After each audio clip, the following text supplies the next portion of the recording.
Perhatikanlah dengan siapa anak-anak kita mengobrol. Terkadang anak-anak kita mengobrol bukan dengan temannya secara langsung, namun dengan HP-nya. Dia main game bersama dengan teman-teman online-nya. Yang tidak mungkin ketika dia main game, dia bertakbir kepada Allah Subhanahu wa taala. Yang tidak mungkin ketika dia main game online tadi, dia bertasbih memuji kepada Allah Subhanahu wa taala. Biasanya yang dia sebutkan ketika main game lewat HP-nya ucapan-ucapan kotor, nama-nama binatang.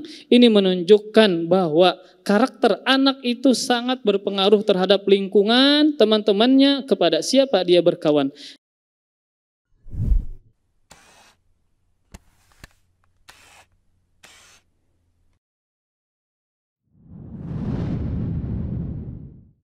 Innal hamdalillah nahmaduhu wa nasta'inuhu wa nastaghfiruh wa na'udzu billahi min shururi anfusina wa min sayyiati a'malina. May yahdihillahu fala mudilla lahu wa may yudlil fala hadiya lahu. Wa asyhadu an la ilaha illallah wahdahu la syarika lahu wa asyhadu anna Muhammadan abduhu wa rasuluhu la nabiyya ba'dah. Qala Allah Ta'ala fil Qur'anil Karim, ya ayyuhalladzina amanu taqullaha haqqa tuqatih wa la tamutunna illa wa antum muslimun. Ya ayyuhan nas ittaqu rabbakum alladzi khalaqakum min nafsin wahidah wa khalaqa minha zawjaha wa batha minhuma rijalan katsiran wa nisaa'a wattaqullaha alladzi tasaaluna bihi wal arham innallaha kana 'alaykum raqiba. Ya ayyuhalladzina amanu taqullaha wa qulu qawlan sadida yuslih lakum a'malakum wa yaghfir lakum dhunubakum wa may yuti'illaha wa rasulahu faqad faza fawzan 'azima. Amma ba'du. Fa inna asdaqal hadithi kitabullah wa khairal hadi hadi Muhammadin sallallahu alaihi wa alihi wasallam. Wa syarrul umuri muhdatsatuha fa inna kulla muhdatsatin bid'ah wa kulla bid'atin dhalalah wa kulla dhalalatin finnar. Faya ayyuhal muslimun al-hadirun usikum wa nafsi bitaqwallah wa la sa'adata fid dunya wal akhirah illa lil muttaqin li rabbil alamin. Allahumma salli wa sallim wa barik wa an'im ala nabiyyina wa habibina Muhammadin wa ala alihi wa sahbihi wa barik wa sallim ajma'in. Ma'asyiral muslimin rahimani wa rahimakumullah. Senantiasa pada setiap hari Jumat khatib mewasiatkan kepada diri sendiri kemudian kepada para hadirin sekalian agar memotivasi dirinya untuk melakukan ketaatan dan ketakwaan kepada Allah Subhanahu wa taala. Karena sudah sering kita dengar takwa adalah salah satu jalan terbesar yang membuat seseorang selamat dunia dan akhirat. Dan takwa kepada Allah Subhanahu wa taala juga adalah kunci kebahagiaan seorang muslim dunia dan akhirat. Dan ini telah jelas sering kita sampaikan berulang-ulang sebagaimana firman Allah Subhanahu wa taala, wa may yattaqillaha yaj'al lahu makhraja wa yarzuqhu min haitsu la yahtasib. Dan barang siapa yang bertakwa kepada Allah Subhanahu wa taala, niscaya Allah akan memberikan jalan keluar untuknya dan niscaya Allah Subhanahu wa taala akan memberikan rizki kepadanya dari jalur yang tidak diduga-duga. Sahabat Abdullah bin Abbas radhiyallahu anhuma mengatakan, makhrajan yunjihi min kulli karabid dunya wal akhirah, yaitu jalan keluar dari segala kesulitan dunia dan jalan keluar dari segala kesulitan yang ada di akhirat. Ma'asyiral muslimin rahimani wa rahimakumullah. Maka dari ayat ini jelaslah bahwa seorang muslim harus memiliki moto hidup dia untuk mendapatkan kebahagiaan, keselamatan. Jalannya adalah tidak lain dengan bertakwa kepada Allah Subhanahu wa taala, dengan mengerjakan seluruh perintah Allah Subhanahu wa taala dan meninggalkan seluruh larangan Allah Subhanahu wa taala.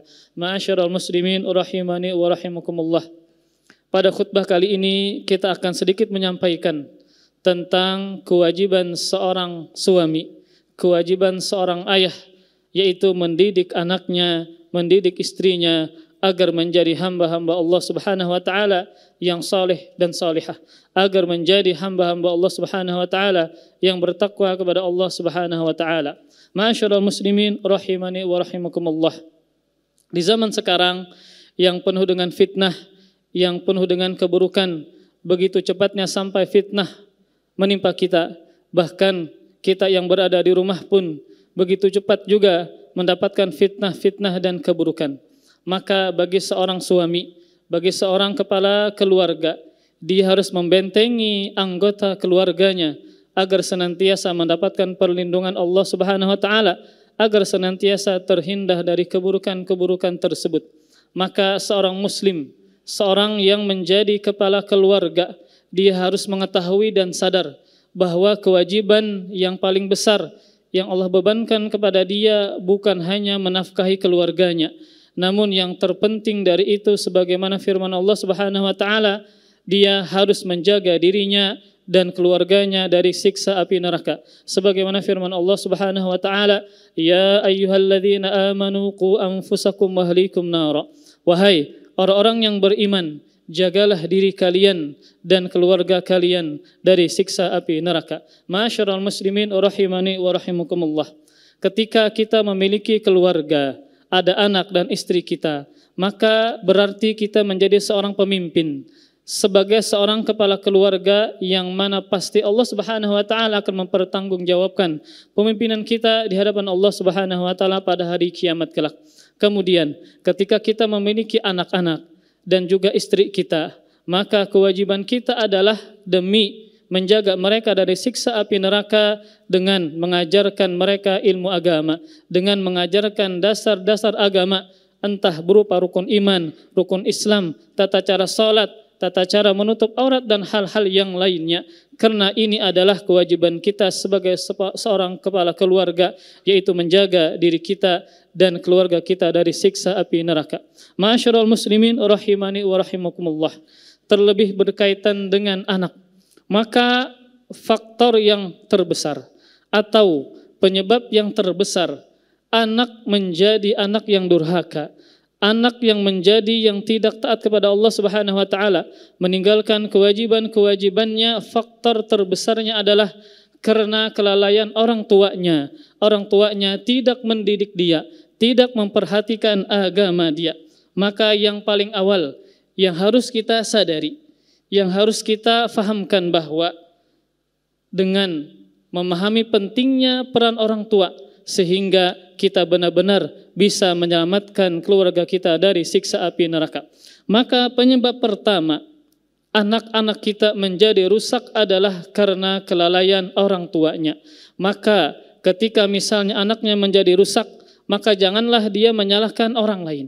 Maka janganlah dia menyalahkan gurunya, sekolahnya, ataupun orang lain. Maka hendaklah diintrospeksi dirinya sendiri, kemudian menyalahkan dirinya bahwasanya tanggung jawab yang paling utama dari kenakalan anak, dari anak ini tidak bisa memahami tauhid, tidak belajar dan seterusnya karena kelalaian dari orang tuanya. Ma'asyiral muslimin rahimani wa rahimakumullah.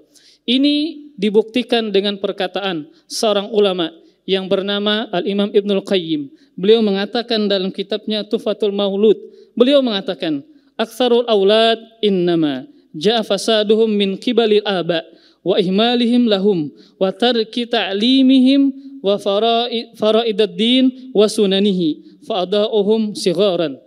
Al-Allamah Ibnul Qayyim mengatakan, kebanyakan kerusakan anak disebabkan karena orang tua mereka sendiri. Mereka menelantarkannya dan tidak mengajarkan anak-anaknya kewajiban dasar-dasar agama dan sunnah-sunnahnya. Mereka menyia-nyiakan anak-anak mereka di masa kecilnya.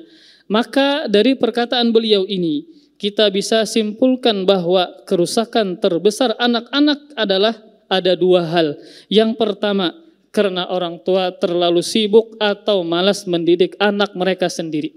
Kemudian yang kedua, karena tidak mengawasi dengan siapa anak-anaknya bergaul. Maka inilah yang menjadi penyebab rusaknya anak-anak dan generasi muda, yaitu ketika mereka ditelantarkan oleh orang tuanya dengan orang tuanya tidak mengajarkan, tidak mendidik agama kepada anak-anaknya. Padahal telah kita ketahui bersama bahwasanya anak-anak itu dilahirkan dalam keadaan polos, bersih, putih, dalam keadaan fitrah. Kemudian dia menjadi nakal, menjadi rusak akhlaknya karena mendapatkan lingkungan yang buruk, karena memiliki orang tua yang tidak perhatian, yang tidak peduli terhadap nasib agama anak-anaknya sendiri. Ma'asyiral muslimin rahimani wa rahimakumullah. Maka atas dua dasar hal paling penting ini, maka kewajiban kita sebagai orang tua harus memperhatikan hal-hal yang berikut. Yang pertama adalah orang tua harus mengajarkan dasar-dasar ilmu agama, adab Islam, dan akhlak mulia. Kemudian, tidaklah dikatakan dengan mengajarkan dasar-dasar agama kecuali dengan mengajarkan mereka rukun iman, rukun Islam, hal-hal yang wajib yang sering dan bahkan kita lakukan berulang-ulang seperti sholat, wudu, menutup aurat, dan seterusnya.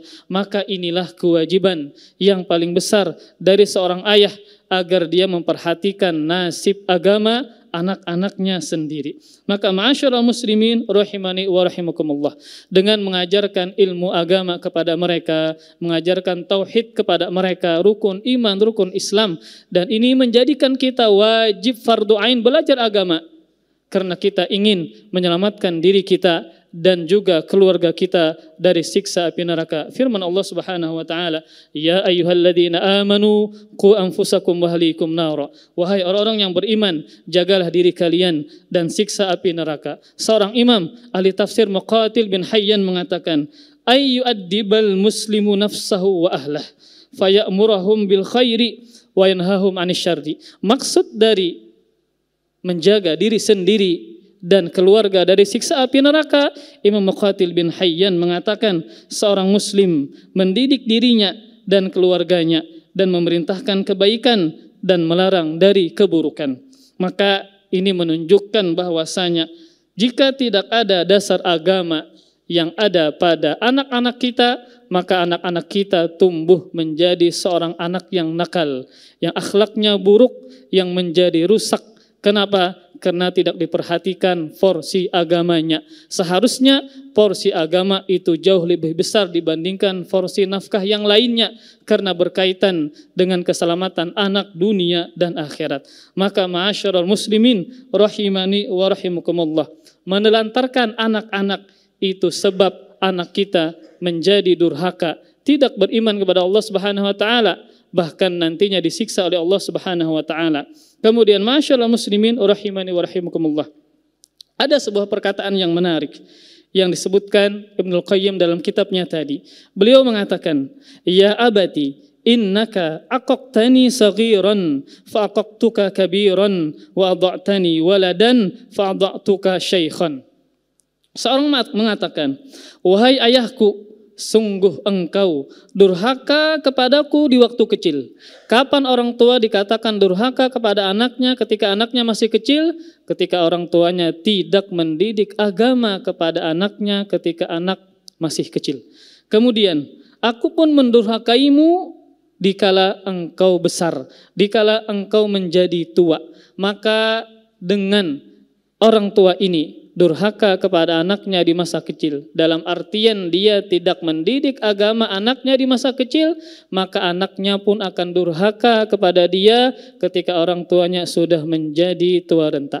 Maka benarlah sebuah kaidah mengatakan al-jaza'u min jinsil amal, bahwa balasan tergantung perbuatan. Ketika orang tuanya durhaka kepada anaknya karena tidak mendidik anaknya saat masih kecil, maka anaknya pun akan durhaka kepada dia ketika orang tuanya saat usia renta.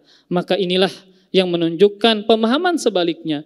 Ketika orang tuanya berbakti kepada anaknya, dia mendidiknya, dia mengajarkan agama kepada anaknya, mengajarkan sholat, mengajarkan membaca Al-Quran, maka anaknya pun akan tumbuh berbakti kepada kedua orang tuanya. Kemudian, engkau menelantarkanku di waktu kecil, maka aku telantarkan engkau dikala tua nanti. Dan ini menunjukkan bahwasanya seorang ayah, seorang ibu atau orang tua yang menginginkan anaknya berbakti kepada dia, maka orang tuanya terlebih dulu berbakti kepada anaknya ketika masih kecil dengan mendidik dia agamanya, akhlaknya, adabnya, salatnya, puasanya, dan seterusnya. Ma'asyiral muslimin rahimani wa rahimakumullah. Kemudian yang kedua yang harus kita fahami agar anak-anak kita menjadi anak yang saleh dan salihah adalah orang tua harus memperhatikan baik-baik pergaulan dan lingkungan anak-anaknya. Terkadang kita heran, di rumah kita sudah memperhatikan agamanya, kita mendidik dia, mengajarkan dia berbagai macam hal. Namun kenapa anak kita ketika dia keluar rumah, masuk ke dalam rumah, mengeluarkan kata-kata kotor? Padahal kita sudah mengajarkan berbagai macam hal ketika di rumah. Maka jawabannya adalah karena kita tidak peduli siapa teman-temannya dan lingkungannya. Karena watak dari anak-anak dan manusia secara umum mudah terpengaruh. Ulun ulang.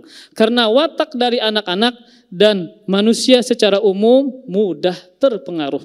Ini dibuktikan dengan sabda Rasulullah sallallahu alaihi wasallam, hadis yang dikeluarkan oleh Abu Daud dan dihasankan oleh Syalbani. Rasulullah sallallahu alaihi wasallam bersabda, "Al-mar'u ala dini khalilih falyanzur ahadukum man yukhalil." Kata Rasulullah sallallahu alaihi wasallam, seseorang akan sesuai dengan kebiasaan atau sifat sahabatnya. Oleh karena itu, perhatikanlah siapa yang akan menjadi sahabat kalian. Perhatikanlah siapa teman-teman anak kita. Perhatikanlah dengan siapa anak-anak kita mengobrol. Terkadang anak-anak kita mengobrol bukan dengan temannya secara langsung, namun dengan HP-nya. Dia main game bersama dengan teman-teman online-nya. Yang tidak mungkin ketika dia main game, dia bertakbir kepada Allah Subhanahu wa Ta'ala. Yang tidak mungkin ketika dia main game online tadi, dia bertasbih memuji kepada Allah Subhanahu wa Ta'ala. Biasanya yang dia sebutkan ketika main game lewat HP-nya, ucapan-ucapan kotor, nama-nama binatang. Ini menunjukkan bahwa karakter anak itu sangat berpengaruh terhadap lingkungan, teman-temannya, kepada siapa dia berkawan. Di zaman sekarang, seseorang anak terkadang berkawan, bukan berkawan dengan temannya langsung, tetapi berkawan dengan dunia mayanya, dengan internetnya, yang mana dia tidak mengetahui siapa temannya, agama temannya bagaimana, yang banyak menghabiskan waktunya dengan HP-nya, dengan game-nya. Otomatis ucapan-ucapan yang keluar adalah ucapan-ucapan yang kotor. Padahal kita sudah mewanti-wanti anak kita akhlak baik, sifat yang baik, namun kita tidak memperhatikan lingkungannya, kepada siapa dia berbicara, bermain. Akhirnya anak-anak kita menjadi anak-anak yang tidak bertakwa kepada Allah Subhanahu wa Ta'ala. Maka ini menunjukkan bahwasanya memilih lingkungan yang baik adalah termasuk juga cara kita agar mendidik anak kita tumbuh menjadi anak soleh dan solihah. Masyaallah muslimin rahimani wa rahimakumullah.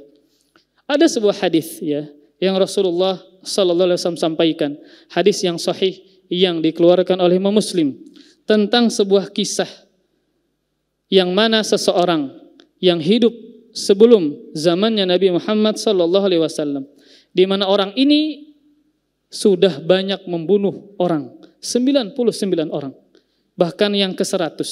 Kemudian dia bertanya kepada seorang ulama agar dia bisa bertaubat dan berhijrah dengan benar.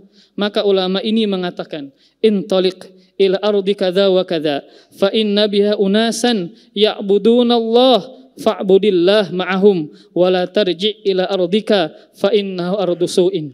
Ulama ini mengatakan kepada seseorang yang banyak melakukan dosa agar dia bertobat kepada Allah, agar dia menjadi orang yang baik. Ulama ini mengatakan, pergilah ke kampung tersebut karena di sana terdapat orang-orang yang beribadah kepada Allah Subhanahu wa Ta'ala. Beribadahlah kepada Allah bersama mereka. Jangan pernah kembali ke kampungmu karena kampungmu adalah lingkungan yang buruk. Ini menunjukkan ketika kita ingin mempertahankan taubatnya kita, hijrahnya kita, menjadi orang baik, maka dengan memperhatikan lingkungan kita, maka dengan memperhatikan anak-anak kita, kepada siapa dia berbicara, bermain, mengobrol, dan seterusnya. Karena kebaikan dari anak-anak harus kita jalani dari dua hal. Pertama di dalam rumah, kemudian kita perhatikan di luar rumah kepada siapa dia berteman dan berkawan. Ma'asyiral muslimin rahimani wa rahimakumullah. Kemudian selain faktor anak yang harus kita perhatikan lingkungannya, maka juga istri kita juga harus perhatikan lingkungannya. Siapa teman-temannya, siapa tempat dia mengobrol dan seterusnya. Karena juga termasuk watak dari perempuan mudah terpengaruh. Ulun ulang, watak dari perempuan adalah suka terpengaruh. Dan ini dibuktikan dalam sebuah hadis yang mana ketika akhir zaman, ketika Dajjal muncul, maka dia bisa menciptakan surga versi dia sendiri, yang menurut mata orang beriman itu adalah nerakanya Allah Subhanahu wa taala. Namun ketika dia mampu menciptakan surga versi dia sendiri dengan penuh dengan kenikmatan dunia, maka yang banyak mengikutinya adalah para wanita. Ini sebagaimana sabda Rasulullah sallallahu alaihi wasallam. Hadis yang dikeluarkan oleh Imam Ahmad, Rasulullah sallallahu alaihi wasallam bersabda, "Aktsaru man yatba'uhul yahudu wan nasara wal a'rab." Orang yang paling banyak mengikutinya, kembali kepada Dajjal, adalah orang-orang Yahudi dan para wanita dan orang-orang Arab pedalaman. Dan ini menunjukkan bahwasanya salah satu pengikut terbesar dari Dajjal yang mudah mempengaruhi orang-orang adalah para wanita. Dan ini menunjukkan juga kalau kita ingin mendidik anak kita, maka titipkanlah kepada seorang perempuan yang memiliki lingkungan yang baik. Mudah-mudahan Allah Subhanahu wa taala senantiasa merahmati kita, menjaga kita, dan semoga Allah Subhanahu wa taala menjadikan kita dan anak-anak kita anak-anak yang berbakti kepada Allah Subhanahu wa taala. Aqulu qauli hadza astaghfirullah li wa lakum wa lisairil muslimin wal muslimat min kulli dhanbin fastaghfiruh innahu huwal ghafurur rahim.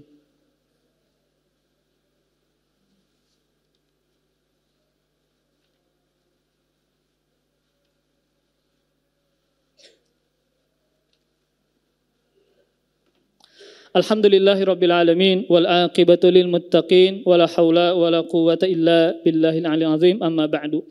Pertanyaan, kenapa kita harus mendidik anak kita dengan agama agar dia menjadi orang yang berbakti kepada Allah Subhanahu wa taala sehingga selamat dunia dan akhirat, dan agar anak-anak kita, istri-istri kita senantiasa mendoakan kebaikan untuk kita, terlebih tatkala kita menjadikan mereka tumbuh menjadi anak soleh dan solihah.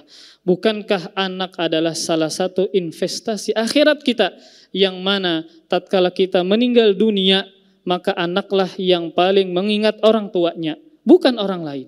Ketika kita meninggal dunia, siapa yang akan senantiasa mengingat kita? Adalah anak-anak kita, bukan orang lain. Makanya jadikanlah anak kita sebagai anak yang soleh dan solehah, yang senantiasa mendoakan kebaikan untuk orang tuanya. Rasulullah sallallahu alaihi wasallam bersabda, "Idza mata ibnu Adam inqata 'amaluhu illa min thalathin, shadaqatin jariyah wa ilmin yuntafa'u bihi wa waladin salihin yad'u lah." Rasulullah sallallahu alaihi wasallam bersabda, apabila anak Adam atau manusia meninggal dunia, maka terputuslah amalnya kecuali 3 hal yang senantiasa amalnya ini akan mengalirkan pahala kepada orang yang sudah meninggal dunia. Yang pertama adalah sedekah jariyah, yang kedua adalah ilmu yang diambil manfaat, yang ketiga adalah anak soleh yang mendoakan kebaikan kepada orang tuanya. Maka jangan sampai kita sebagai orang tua hanya fokus pendidikan dunia, hanya fokus terhadap pencapaian dunia. Namun yang lebih dari itu adalah yang kita harapkan tatkala anak-anak kita bisa memberikan manfaat kepada orang tuanya tatkala orang tuanya sudah meninggal dunia. Masyarul muslimin rahimani wa rahimakumullah. Maka dengan anak soleh tadi, yang mana dia mendoakan kebaikan kepada orang tuanya, sekalipun orang tuanya sudah meninggal dunia, dengan sebab doa anaknya, maka Allah akan memberikan pahala ampunan kepada orang yang sudah meninggal dunia. Maka kita katakan, tatkala kita meninggal dunia, siapa yang sering mengingat kita? Teman-teman kita kah? Maka tentu jawabannya adalah anak kita sendiri. Karena anak itu dituntut untuk berbakti kepada orang tuanya tatkala orang tuanya masih hidup ataupun meninggal dunia. Maka dengan bersedekah atas namanya, maka dengan mendoakan kebaikan untuknya, maka dengan menghajikannya, kemudian mengumrohkannya, inilah hal-hal yang bisa dilakukan oleh anak untuk memberikan kebaikan kepada orang tuanya ketika orang tuanya sudah meninggal dunia. Maka bagaimana kita bisa mengharapkan anak kita memberikan pahala, memberikan kebaikan kepada kita yang sudah meninggal dunia kalau dia tidak faham agama, kalau dia durhaka kepada kita? Maka senantiasa kita berdoa kepada Allah Subhanahu wa taala agar anak-anak kita dan istri kita tumbuh menjadi orang yang bertakwa kepada Allah Subhanahu wa taala. Kemudian yang terakhir, bagaimana cara kita juga agar kita bisa mendidik anak kita menjadi anak yang soleh dan solehah? Maka bahagiakanlah istri kita masing-masing. Kenapa demikian? Karena madrasah yang pertama adalah istri kita. Karena guru yang pertama yang di rumah yang senantiasa menemani dan banyak menghabiskan waktu adalah istri kita sendiri. Bagaimana dia bisa mengajarkan, mendidik anak-anak seandainya dia tidak berbahagia? Maka benarlah sabda Rasulullah sallallahu alaihi wasallam. Rasul mengatakan, "Akmalul mu'minina imanan ahsanuhum khuluqan wa khiyarukum linisaihim khuluqan." Rasulullah sallallahu alaihi wasallam bersabda, orang yang imannya paling sempurna di antara orang beriman adalah orang yang paling bagus akhlaknya di antara mereka, dan yang terbaik di antara kalian adalah yang terbaik akhlaknya terhadap istrinya.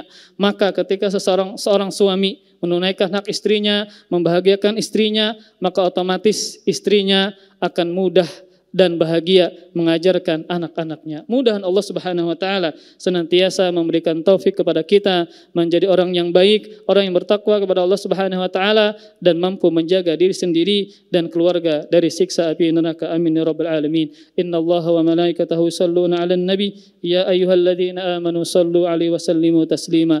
Allahumma shalli wa sallim ala nabiyyina wa habibina wa sayyidina Muhammadin wa ala alihi wa sahbihi wa barik wa sallim ajma'in. Allahumma اغفر للمسلمين والمسلمات والمؤمنين والمؤمنات الأحياء منهم والأموات. اللهم ألف بين قلوبنا وأصلح ذات بيننا.